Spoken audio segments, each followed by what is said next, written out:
आदरणीय मित्रहरू नमस्कार। भिडियोमा यहाँहरूलाई हार्दिक स्वागत छ। मित्रहरू, आज मैले कक्षा 9 सामाजिक अध्ययन विषयको एकाइ 2 र को पाठ 1 को विकासको अवधारणा र पूर्व शर्त शीर्षकमा दैनिक पाठ तपाईहरुमाझ उपस्थित भएको छु। कृपया स्किप नगरी हेरेर फाइदा लिनु होला। दैनिक पाठ योजना के हो, यो किन आवश्यक छ भन्ने कुरा अन्य भिडियोहरुमा पनि प्रस्तुत भइसकेका कारणले यहाँ म त्योतर्फ जान चाहन्न। मित्रहरू, कि कक्षा कोठामा हुने असहजतालाई सहजता प्रदान गर्ने एउटा योजना नै दैनिक पाठ योजना हो, जसले शिक्षकको लागि एउटा महत्त्वपूर्ण हतियारको रूपमा कार्य गर्दछ।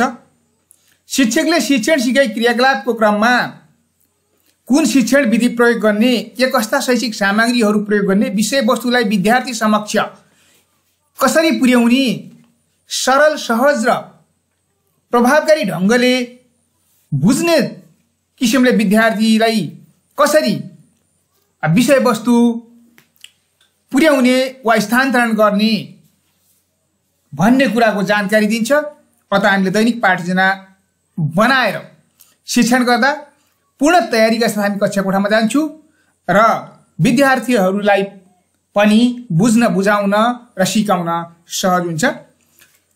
दैनिक पाठ योजना बनाउँदाखेरि विभिन्न किसिमले बनाउन सकिन्छ कि दैनिक पाठ योजनाका अंगहरूलाई ख्याल गरेर दैनिक पाठ योजना यसरी नै बनाउनु पर्छ भन्ने मतमा म छैन। तर अभ्यास शिक्षणका विद्यार्थीहरू समेतलाई मध्यनजर गरेर यो भिडियो बनाएको हुँदाखेरि म दैनिक पाठ योजनालाई तपाईहरुमा निम्नानुसार प्रस्तुत गर्ने अनुमति चाहन्छु। यहाँ विद्यालय छ, आफूले अध्यापन गर्ने विद्यालयको नाम लेख्ने, मितिमा आफूले अध्यापन गर्ने मिति लेख्ने, त्यस्तै विषय, अब जुन विषय अध्यापन गर्दैछौं त्यो विषयको नाम उल्लेख गर्ने। यहाँ सामाजिक अध्ययनको दैनिक पाठ योजना भएकोले सामाजिक अध्ययन कक्षा 9 लेखिएको छ। त्यस्तै गरेर एकाइ 2 पिरियड तेस्रो, त्यस्तै एकाइ शीर्षक विकास र विकासका पूर्वाधार, समय 1 घण्टा।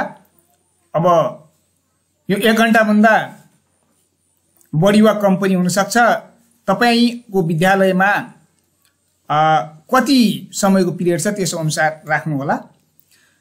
यहाँ पाठ 1 विद्यार्थी संख्या भनेको विद्यार्थी हरेक दिन उपस्थित हुनुपर्छ। त्यो दिनमा कति विद्यार्थीहरू उपस्थित छन् त भन्ने कुराको जानकारीको लागि हो।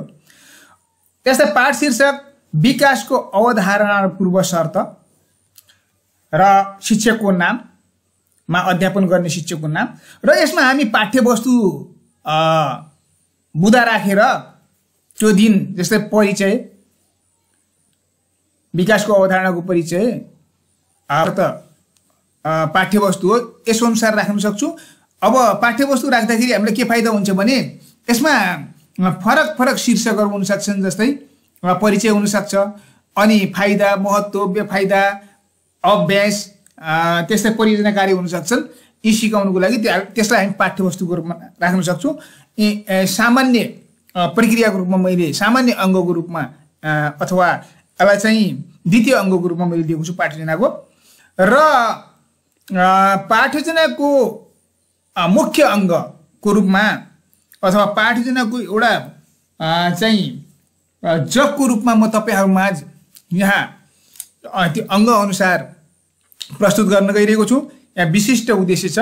विशिष्ट उद्देश्य भनेको विद्यार्थीले आफ्नो व्यवहारमा परिवर्तन ल्याउने अथवा विद्यार्थीले यो पाठ अध्ययन गरिसकेपछि के कस्ता सिकाइ उपलब्धिहरू प्राप्त गर्नेछन् अथवा उनीहरूले प्राप्त गर्न सक्ने सिकाइ उपलब्धिलाई यहाँ विशिष्ट उद्देश्यमा राखिन्छ अब यहाँ मैले यस पाठको अध्ययनपछि विद्यार्थीहरू निम्नलिखित कार्य गर्न सक्षम हुनेछन् भनेको छ। विकासको अवधारणा स्पष्ट पार्न एउटा विशिष्ट उद्देश्य, त्यस्तै विकासका पूर्व शर्तहरू उल्लेख गर्न, त्यस्तै विकासका लागि पूर्व शर्तको आवश्यकता र महत्त्व बताउन। यी विशिष्ट उद्देश्य प्राप्तिका लागि अब के कस्ता शैक्षिक सामग्रीहरू प्रयोग गर्ने त? शैक्षिक सामग्रीले सहज किसिमबाट विद्यार्थी समक्ष विषयवस्तु हामी पुर्याउन सक्छौँ। यहाँ मैले शैक्षिक सामग्रीलाई दुई भागमा विभाजन गरेको छु। दैनिक प्रयोगका शैक्षिक सामग्री जस्तै पाठ्यपुस्तक, कालोपाती, सेटोपाटी, नोट, अन्य सन्दर्भ सामग्री जो हामी दैनिक रूपमा कक्षामा लिएर जान्छौँ ती सामग्री, त्यस्तै विषयवस्तुसँग सम्बन्ध अथवा सम्बन्धित शैक्षिक सामग्री। अब यसमा चाहिँ हामी विभिन्न कुराहरूको प्रयोग गर्न सक्छौँ। तालिका, चार्ट, ल्यापटप, कम्प्युटर, प्रोजेक्टर, अनि त्यस्तै वेबसाइटहरू, मल्टिमिडिया यी लगायतका हामी प्रयोग गर्न सक्छौँ। यहाँ मैले विकासको अवधारणा उल्लेख गरेको तालिका जस्तै सबै ठाउँमा प्रोजेक्टर उपलब्ध नहुन सक्छ। विकासका पूर्व शर्त उल्लेख गरिएको चार्ट,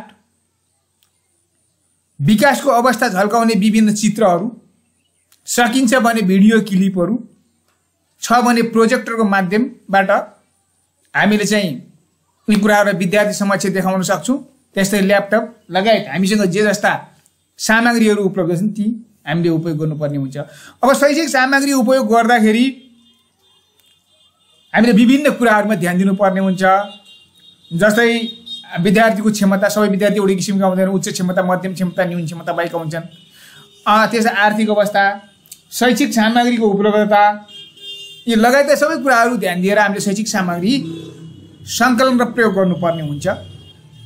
शैक्षिक सामग्रीलाई पछिसम्म पनि प्रयोग गर्नका लागि हामीले उचित भण्डारणको व्यवस्था पनि मिलाउनु पर्ने हुन्छ। अब शिक्षण सहजीकरण क्रियाकलाप विषयवस्तुलाई विद्यार्थी समक्ष कसरी पुर्याउने त?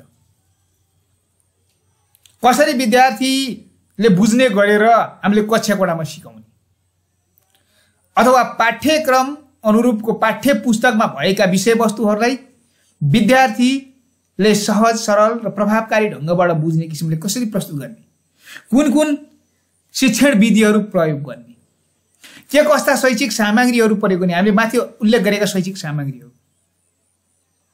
कुन अवस्थामा प्रयोग गर्ने। हुन त शिक्षकलाई एउटा सहजकर्ताको रूपमा मानिन्छ। सम्पूर्ण क्रियाकलापहरू विद्यार्थीबाट नै गराउन सक्यौँ भने उनीहरूको सिकाइ दरिलो, भरिलो र प्रभावकारी हुन सक्छ। भन्न खोजिएको कुरा के हो भन्दाखेरि हामी एउटा कक्षामा प्रवेश गरिसकेपछि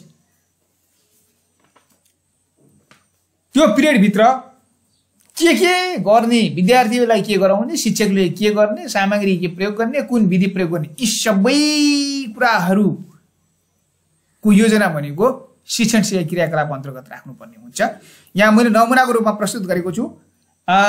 यी नै क्रियाकलापहरू हुनुपर्छ भन्ने छैन, हामी थप क्रियाकलापहरू पनि गर्न सक्छौँ। समय, परिवेश, ठाउँ, भौगोलिक अवस्था, विद्यार्थी सङ्ख्या यी सबै कुराहरूलाई ध्यान दिएर हामीले शिक्षण सिकाइ क्रियाकलापहरू गर्नुपर्ने हुन्छ। यहाँ मैले शिक्षण सिकाइ क्रियाकलापलाई दुई भागमा बाँडेको छु, सुरुवाती क्रियाकलाप र विषयवस्तु सम्बद्ध क्रियाकलाप भनेर। सुरुवाती क्रियाकलाप भनेको विद्यार्थीको ध्यान आकर्षण गर्ने क्रियाकलाप। यस अन्तर्गत मैले शिक्षकले कक्षाको वातावरणलाई व्यवस्थित गर्ने र बालबालिकाको ध्यानलाई शिक्षण सिकाइप्रति आकर्षित गर्ने, अघिल्लो दिनको सिकाइको पुनरावलोकन गर्ने र आजको दिनको सिकाइका बारेमा जानकारी दिने अथवा विद्यार्थीलाई माइन्ड मेकअप गर्ने कुरा नै सुरुवाती क्रियाकलापमा मैले राखेको छु। अब तपाईँ सुरुवाती क्रियाकलाप राख्नै पर्छ भन्ने छैन, सिधै शिक्षण सिकाइ क्रियाकलाप गरेर उल्लेख गर्न सक्नुहुन्छ अथवा यसरी पनि गर्न सक्नुहुन्छ। मलाई उपयुक्त लागेर मात्र यस्तो गरेको हो। त्यस्तै शिक्षण सिकाइ क्रियाकलाप अन्तर्गत विषयवस्तु सम्बद्ध क्रियाकलाप। अब यो पाठ शिक्षण सिकाइका लागि विद्यार्थीलाई जोडीमा विभाजन गरी विकासको अवधारणा लेख्न लगाउने, विद्यार्थीलाई जोडीमा बाँड्ने र विकासको अवधारणा लेख्न लगाउने। यसबाट के फाइदा हुन्छ भने विद्यार्थीले के कति जानेको छ त अथवा उसको पूर्व ज्ञान कति छ कसको त्यो बुझ्न सकिन्छ र विद्यार्थीलाई अब सिकाइ गर्न अथवा विद्यार्थी समझ विषयवस्तुलाई प्रस्तुत गर्न शिक्षकलाई सजिलो पनि हुन्छ। त्यस्तै विभिन्न जोडी अथवा विभिन्न विद्यार्थीका जोडीबाट आएको अवधारणालाई टिप्दै छलफल गराउने। जोडीबाट आएको विकासको अवधारणालाई शिक्षकले टिप्ने र छलफल गराउने। विकासको अवधारणा समितिको चार्ट तालिका आदि प्रस्तुत गरी शिक्षकले विकासको अवधारणा स्पष्ट पार्ने। विद्यार्थीबाट आइसकेपछि विद्यार्थीले जोडीमा चाहिँ लेखेका कुराहरू प्रस्तुत गरिसकेपछि र छलफल गरिसकेपछि शिक्षकले अब आफूले बनाएको शैक्षिक सामग्री प्रस्तुत गर्नुपर्छ। जस्तै प्रोजेक्टर छ भने प्रोजेक्टरको माध्यमबाट विकासको अवधारणा समितिको चार्ट प्रस्तुत गर्न सकिन्छ है, तालिका प्रस्तुत गर्न सकिन्छ। अब त्यो चाहिँ उपलब्ध छैन भने ड्रइङ पेपरमा लेखेको चार्ट तालिका प्रस्तुत गरेर विद्यार्थीले उल्लेख गरेका जुन बुदा शिक्षकले टिप्पण गरेका छ ती बुदाहरूलाई समेट्दै शिक्षकले विकासको अवधारणा स्पष्ट पार्नु पर्छ। त्यस्तै गरेर विद्यार्थीलाई 4 समूहमा विभाजन गरी विकासका पूर्व शर्तहरू के होलान् लेख्न लगाई प्रस्तुत गर्न लगाउने र विकासका पूर्व शर्तहरू उल्लेख गरिएको चार्ट प्रोजेक्टरबाट प्रदर्शन गर्दै विकासका पूर्व शर्तहरू सम्बन्धमा विद्यार्थीलाई आफ्ना जिज्ञासाहरू सोध्न लगाई छलफल गराउने। अब विद्यार्थी संख्याको आधारमा हामी विद्यार्थीलाई विभिन्न समूहमा विभाजन गर्न सक्छौँ। यहाँ मैले 4 समूहमा विभाजन गर्ने भनेको छु। अब हामी विद्यार्थी संख्या धेरै छ भने बढी समूहमा विभाजन गर्न एउटा बुदा दिन सक्छौँ। अब विद्यार्थी संख्या कम छ भने समूह कम भएर 2-3 वटा बुदा पनि दिन सकिन्छ र विकासका पूर्व शर्तहरू के होलान् भनेर उनीहरूलाई लेख्न लगाउने अनि प्रस्तुत गर्न लगाउने गर्नुपर्छ। र शिक्षकले जुन शैक्षिक सामग्री तयार गरेको छ यदि प्रोजेक्टर छ भने प्रोजेक्टरको माध्यमबाट मल्टिमिडियाको माध्यमबाट हामी प्रस्तुत गर्न सक्छौँ विकासका पूर्व शर्तलाई। यदि त्यो छैन भने हामी चार्ट अथवा तालिकाको माध्यमबाट विद्यार्थी समक्ष प्रस्तुत गर्ने, छलफल गराउने, विद्यार्थीलाई प्रश्न सोध्न लगाउने र चाहिँ स्पष्ट पार्ने काम चाहिँ शिक्षकले गरिदिनु पर्छ।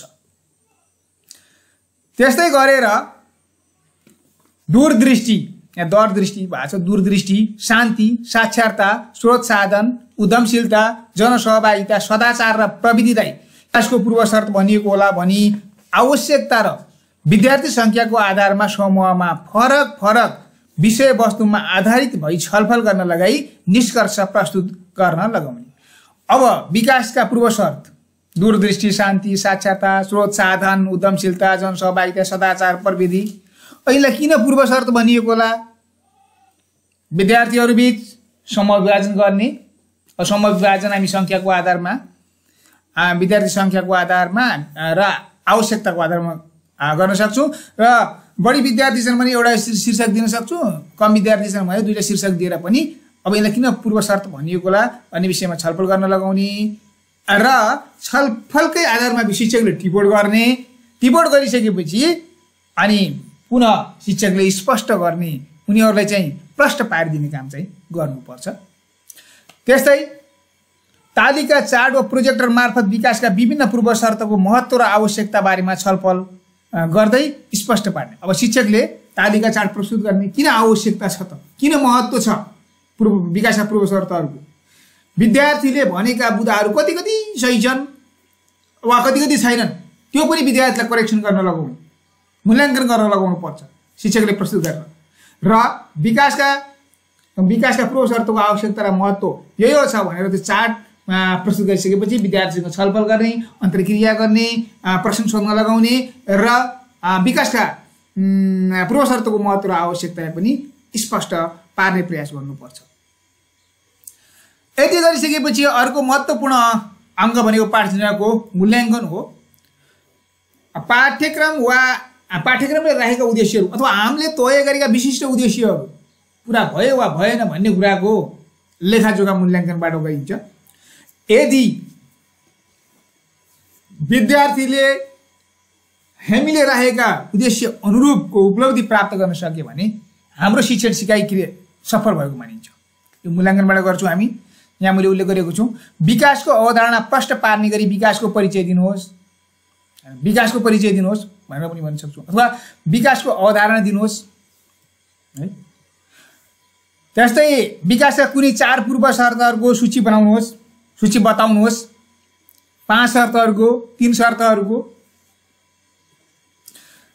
त्यस्तै विगत 5 वर्षमा तपाईको समुदायमा भएका सकारात्मक परिवर्तनहरूको सूची बनाउनुहोस्। अब यसमा विकासका 5 सकारात्मक सूचीहरू, 5 वर्षमा भएका सकारात्मक परिवर्तनहरू, 6 वर्षमा भएका, 4 वर्षमा भएका हामी राख्न सक्छौँ। साक्षरतालाई किन विकासको पूर्व शर्त मानिएको होला? त्यस्तै शान्ति बिना विकास सम्भव छैन किन? प्रविधिले विकासमा कसरी सहयोग पुर्याएको छ? यस्ता प्रश्नहरू हामी बालबालिकालाई सोध्न सक्छौँ। विकासका लागि पूर्व शर्तको आवश्यकता महत्त्व भन्नुहोस्, बताउनुहोस्। यी प्रश्नहरू हामी सोध्न सक्छौँ। अब सबै बालबालिकाले समान रूपमा बुझ्न सकेका हुँदैन। बालबालिकाहरू 3 किसिमका हुन्छन्, उनीहरूको क्षमता उच्च क्षमता, मध्यम क्षमता र न्यून क्षमता। त्यसैले हामीले बालबालिकाहरूलाई, जुन बालबालिकाहरूले सिकाइ प्रभावकारी रूपमा गरेका छन्, ती बालबालिकाहरूलाई त्यही अनुरूप चाहिँ सिकाइको अवसर दिनुपर्छ र जुन बालबालिकाहरूले चाहिँ प्रभावकारी रूपमा आदर्श सिकाइ गर्न सकेका छैन तिनलाई चाहिँ हामीले थप सहजीकरण दिनुपर्ने हुन्छ। त्यसैले माथि उल्लेख गरेको जस्तै प्रश्नहरू सोधेर पाठमा दिएका विषयवस्तुका आधारमा सिकाइ उपलब्धि हासिल भयो नभएको हामी मूल्याङ्कन गर्न सक्छौँ। यसरी मूल्याङ्कन गरिसकेपछि विद्यार्थीको सिकाइ अवस्थाको लेखाजोखा गरी पृष्ठ पोषण प्रदान गर्ने, उच्च सिकाइ क्षमता भएका विद्यार्थीका लागि थप सिकाइ अवसर प्रदान गर्ने र आवश्यकता हेरी सुधारात्मक शिक्षण गर्नुपर्ने भएमा सोको समेत योजना बनाई थप सिकाइ सहजीकरण गर्ने। सबै बालबालिकाहरू एउटै क्षमताका हुँदैन। त्यसैले उच्च क्षमता भएका, मध्यम क्षमता भएका, न्यून क्षमता भएका बालबालिकाहरूलाई उनीहरूले के कति सिकाइ गरेका छन् त्यसको पनि मूल्याङ्कन गर्नुपर्छ र यदि सुधारात्मक शिक्षण आवश्यक भएमा त्यसको योजना बनाएर थप सिकाइ सहजीकरण गर्नुपर्ने हुन्छ। त्यस्तै गृह कार्यमा हामी दिन सक्छौँ विकास भनेको के हो? विकासका अर्को क्वेसन हुन्छ, विकासका पूर्व शर्तहरू उल्लेख गर्नुहोस्। त्यस्तै विकासको आवश्यकता, विकासका पूर्व शर्तहरूको आवश्यकता र महत्त्व उल्लेख गर्नुहोस् भनेर घरबाट हामी लेखेर ल्याउन पढाउन सक्छौँ। त्यस्तै गरेर परियोजना कार्य अझै प्रभावकारी हुने भएकोले यहाँ मैले परियोजना कार्य उल्लेख गरेको छु। तपाईको समुदायमा भएका कुनै एक सफल उद्यमीलाई भेट्नुहोस्, उहाँका सफलताका आधार पत्ता लगाउनुहोस् र एउटा व्यक्ति सफल हुनका लागि के गर्नुपर्छ पत्ता लगाई विश्लेषण गर्नुहोस्। तपाईको अध्ययनलाई आधार बनाई एक प्रतिवेदन तयार गर्नुहोस् र कक्षामा प्रस्तुत गर्नुहोस्। यसरी हामी परियोजना कार्य पनि गराउन सक्छौँ गृह कार्यको रूपमा। मित्रहरू, तपाईलाई यो भिडियो कस्तो लाग्यो? कृपया लाइक, कमेन्ट, शेयर, सब्स्क्राइब गरी ज्ञान बाँड्ने कार्यमा तपाईहरूको पनि महत्त्वपूर्ण भूमिका रहनेछ भन्ने आशा राख्दछु र तपाईहरूलाई कुनै जिज्ञासा भएमा तपाईँ कमेन्ट गर्न सक्नुहुन्छ। हस्।